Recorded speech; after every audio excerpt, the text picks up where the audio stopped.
For my closed reading assignment, I chose a story that I found the most interesting throughout the first few weeks of the readings. I chose Fantomia by Eliza Haywood because of all the topic opportunities you get from it. I decided to make a claim about the imagery of the reading as well as a claim about the theme. To start off, I began to see imagery present in this story from the beginning, and it took place in the playhouse. Imagery is when the author uses objects, actions, and ideas to appeal to our physical senses. She described everything in great detail, including wealthy people and their extravagant clothing. She describes the theater almost as like it's alive with the people's spirits and lust. She uses imagery to attract us to the theater and to engage the reader. On page 227, in the beginning of the writing, I see my first idea of imagery. A young lady of distinguished birth, beauty, wit, and spirit happened to be in the box one night at the playhouse, where though there were a great number of celebrated toasts, she perceived several gentlemen, extremely pleased with themselves with entertaining a woman who sat in the corner of the pit. Page 227. This quote opened up the events perfectly while letting our imaginations go wild with the mysteries of the gentleman and lady. It gave us imagery to imagine where everything in the theater was, as well as where they were sitting in the pit together. Another claim I would like to make about this writing is the theme. I would definitely say there is a very broadcasted theme throughout this story, and it would be love and sexuality.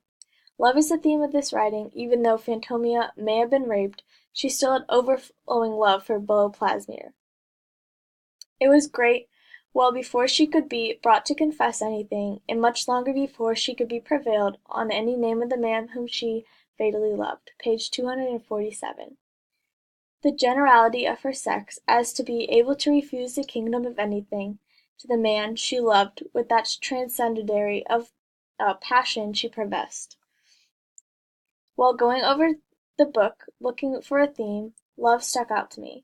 In these themes, there was an obvious love in the eye of Fantomia. Later on in the story, Beauplaisir does not return this extravagant love for Fantomia, and it does become obvious after he rejects her at the thought of proposal. He offers her imperfectly polite, but made no offer of that which perhaps she expected, though could not. Now informed of her other daughter's proceedings, he assured her, however, that if she would want to commit the newborn lady to his care, he would discharge it faithfully. Now is at the end of the writing. Another theme of this writing is sexuality. His wild desires burst in all of his words and actions. Page 235. This quote shows Beauplaisir, his sexuality bursting. Something that goes along with this theme that I touched on in last week's discussion board was rape. Rape also comes up with the theme of sexuality because Fantomia's virginity was taken from her.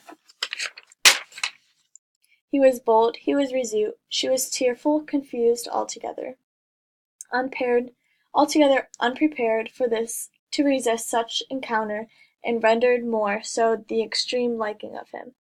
I had used this in my discussion board, and I think it really gets the point across the best.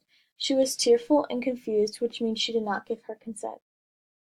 Overall, I loved getting to analyze the writings of Eliza Hayworth's Fantomia. There is so much information and topics I could have chosen from. The end.